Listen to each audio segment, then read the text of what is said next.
I wanted to talk about the deer boss a little bit, because at the moment I'm honestly a little bummed out with it for the time being, and I say that lightly, because obviously whenever the bird very first came out, the bird was extremely hard. There was, like, you know, it took a long time for people to even come up with a pretty decent comp for it. It was really hard to even beat floors 2 and 3, regardless, because, like, you know, there's the gimmick at the end of floor 1, and then floor 2 has its own gimmicks, and then floor 3 is just like really, really hard. He just deals a lot of damage and stuff like that. So take it with a grain of salt, because obviously at the moment I'm just a little bit like frustrated with it, because I've literally been on floor 2 all week long. I beat floor 1 pretty easily. It wasn't really that hard after you sort of figured out the gimmicks for it. Sorry, got some burps. But yeah, so I don't know, floor 2 is just I can consistently, as long as RNG doesn't like absolutely destroy me, I can consistently get to the last phase almost no problem. Like, sometimes you just get really bad runs because of this whole rotation thing. So I really love this rotation mechanic. I think it's super, super cool, but it also is a huge problem because it makes it to where the game is heavily RNG dependent at that point, because it's not like you can control whose cards you're going to pull. And the deer just has so many mechanics in place to where if you stall too long, you're just going to end up taking a lot of damage and stuff like that. Like, specifically, like, you need good cards going into phase 2, so that way you can sort of finish the rotation quickly and you don't have to worry about it, because if you stay on it for too long, eventually RNG is going to, you know, screw you over and you're not going to pull the cards you need. But it's also kind of a problem because going into, or like phase 3 specifically, it's the gimmick is like if he uses like a delete card, which he uses every 2 turns or 3 turns or something like that, if he uses that card, it increases his basic stats or something along those lines, and it makes him hit way harder. So like if you stall for too long and you don't have the cards that you need to get through the phase, which is going to more often than not end up being like an ultimate or something, like you're going to need a pretty decent ultimate to get through the phase, it just ends up becoming really hard. You'll end up wiping or whatever. But if you do get to floor 4, you know, you have to rush and use so many good cards like in phase 2 and then in phase 3 that you don't really have anything built up by the time phase 4 comes around. And I think my biggest problem at the moment is I do need Tarmiel Link to be on Arthur, because he just hates Arthur, absolutely just despises Arthur for whatever reason. He just goes for him constantly. So yeah, that's a bit of an issue, to be honest, but it just kind of is what it is. Like, you just kind of have to deal with it at the moment, whereas you know, at this point in the bird, it was really, really hard. So I'm assuming as, you know, time goes on, you know, new characters are going to release.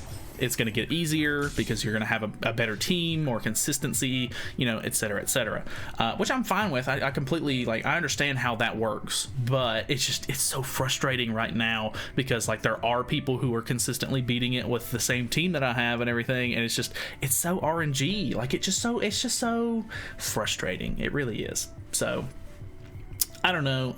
I'm just trying to vent a little bit, I guess, because it is frustrating. It's just hard to deal with. So we're gonna, if you don't know, this isn't really like a guide for floor 2 or anything like that, but I'm just trying to put a couple of extra runs in because the weekly reset is in 45 minutes, and I want to try to hopefully beat floor 2, but I'm not gonna get my hopes up because they have a mechanic in place for phase 2 specifically, where you're not going to be able to just throw a bunch of melee cards out at the beginning of the phase and get easy damage out, because you have to complete one full rotation of the wheel here in one turn, so that way you can start actually dealing damage to the enemy, because if you don't, you only deal 1 damage per card or whatever, or per hit, because certain cards hit multiple times. So yeah, that can be quite a problem, I guess. Let's throw, I don't have any Arthur cards. See, I'm already getting shafted a little bit here. That'll give us full stacks. We'll just do 1 melee card because we have to break the cycle this turn anyway, because he's going to use this red card right here. Maybe should I ult? I think I should. Maybe. No, I almost feel like I should keep the ult for next turn. Or, like, the next phase. Because on phase 3, you kind of have to get through it pretty quickly. I think I'm going to use that. Honestly, I'm just going to waste these cards. I need to get cards for characters that I can actually use for the rotation. So, Escanor's ultimate does fantastic. It ends up getting you through the phase pretty quickly. But without... Okay, that's good. Lots of Escanor cards, which is also good, because I almost need to have Escanor's ult to get through phase 3 without any problems. So that is kind of annoying, but it is what it is. Alright. So he removes my buffs, which I didn't have any on because I got frozen. Not a big deal. Let's go for the finish. Let's finish the rotation out. So we use those 2 cards. I think we'll just go ahead and merge those for extra ult gauge. And then hopefully that kills. It should.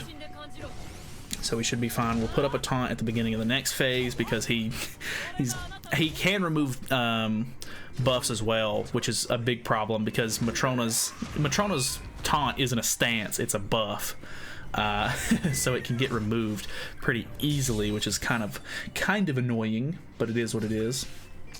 So let's go for this into this. If possible, so the big thing here is that he can put on an Infect. It's this card right here, the AoE Infect, which is a big problem because it lasts for 3 turns and it shuts Matrona's healing down completely. So if possible, you kind of want to, like, and it's hard to tell because it's just a regular attack card. Actually, it would be considered a debuff card. So this card right here is the one that I'm looking out for. So it's a silver card, so I definitely need to de-rank it if possible, because it infects for 1 turn at level 1, which isn't nearly as bad. So I'm gonna rank that down so that way it's not a 3-turn shot. Or maybe I should save that, actually. Maybe I should save it for a little bit later in the turn, because it's gonna take me multiple turns to beat this phase anyway. So let's get Escanor's ultimate. We'll hit with Arthur's ult, because why not? That should give us full melee stacks into something like this. This should give us really good damage on turn 1 of phase 3. Boom. Nice. Into the ult. Boom. Nice. Surprisingly, his ult hits really hard, even with it being an AoE. Like, it does fantastic damage to these demonic beasts. Very happy with how that works. Unfortunately, not having a taunt up kind of screwed me there. I forgot to put that up, actually, so ruined my buffs, but it is what it is. We've got the 3-turn taunt on, or the 3-turn infect on. This turn, he's using one of these cards. I think this is the delete turn. He uses Life Force. He uses Splash Shower every 2 turns. This is Splash Shower, so he's going to use Weak Point this turn, and then next turn is the delete, I think. So I would really like to try and go through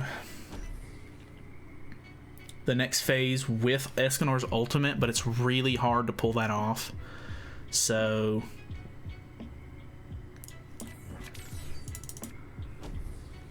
I think I'm just going to use this card because I want to, like, move those cards to merge them to get extra ultimate gauge, I think. Okay, I think I actually Melee doesn't have a lot of stacks, but I think he might kill here. No. Okay, we're good. We're still stalling for 1 more turn. A couple more Arthur cards than I would hope for, but it is what it is. Maybe we can use those to get some melee stacks going. And that ruins the run. RIP. Yeah, unless you have to have at least 1 character of each color, or else you can't do the rotation, and then yeah, it's a big problem. I was gonna try to point out in phase 4, maybe I can try to, like, push into phase 4 here. In phase 4, he puts up this stance card that is a huge issue because it lasts for 2 turns. We'll look at it in just a second. I'm actually not familiar with that passive. I think I've only gotten that passive like twice. Attack increases. Oh yeah, this one's kind of troublesome, actually. I don't know if you would want to, like, continue with this passive right here. Either way, let's look at the stance card really quickly. So, assumes a stance for 2 turns and inflicts damage equal to 1500% of attack via counter when attacked. The only way to get around this is if you have a barrier on, it will miss you, which is unfortunate because I think you're gonna need to get Melascula, or you're gonna have to figure out a comp with Goddess Liz. Melascula is just kind of a bit better because she boosts your basic stats and stuff like that. And she takes up the green slot with Arthur. And Arthur, honestly, is just kind of meh. Like, Arthur just really doesn't... I feel like he just doesn't do anything for the team, whereas Melascula would at least help take off Ultimate Gauge to save you some trouble there. She has the barrier, so you'll be able to actually attack during this phase right here, so you can actually beat through this, stage without having to just skip a whole bunch of turns. And yeah, the only way you can get around it is either having the barrier up so it misses, or you have to use an ultimate move, because it doesn't, counters don't work on ultimate moves, I guess. So that's the only other way that you can really get around it, and you deal so much less damage if it's not like the right rotation turn anyway, that it's a huge problem. So it's very unfortunate. It's just really hard at the moment. Obviously there are people who are beating it no problem. Honestly, huge respect. It's so many stamina pots to just retry this over and over and over and over again, and it's so RNG dependent at the moment that it just doesn't feel worth it to farm it out at the moment. Like, I would almost rather, because as much as I've had to run this week, like, I guarantee I've ran this way more than I've ran the bird in any week in the past. Like, I've ran this so many times because I know that this team specifically can beat floor 3. I was like, okay, so maybe I'm just getting bad luck, and I honestly just think that it is a combination of bad luck, obviously, but I don't know, man. I think I'm gonna just wait, chill out on this boss, maybe farm the bird a little bit more so I can get more bird holy relics, which is a bit of a shame because I would like to try to have the materials ready for a goddess character whenever they come out. I was hoping that if I could at least consistently beat 2 floors each week and get 3 of these little river sources, that would be fantastic, but it doesn't look like I'm gonna be able to accomplish that very easily anyway. I guarantee that I can beat floor 2. I just need either better RNG, or I just need to put Tarmiel on Arthur at the moment. But I don't know, man. It's just wanted to vent, maybe talk about it a little bit, see what you guys are doing. How's the deer going for you guys at the moment? Because obviously you see how it's going for me. So I don't really have anything else to say. Hopefully the news comes out sometime soon in the next day, or maybe even the next couple of minutes or hours, or however long it is, so that way I can be on a normal schedule for myself, because I normally do the news on Monday, or for a video on Monday. But it is what it is either way. So thank you guys so much for watching. Hopefully you guys enjoyed the video. Feel free to subscribe if you have not already. And like I said, I don't know, tell me how you're doing on the boss. If you have any tips for me, or just anybody that's wanting to do the boss, leave them down in the comments. I'd be more than happy to look over them and try them out for myself. So that's it. Thanks for watching.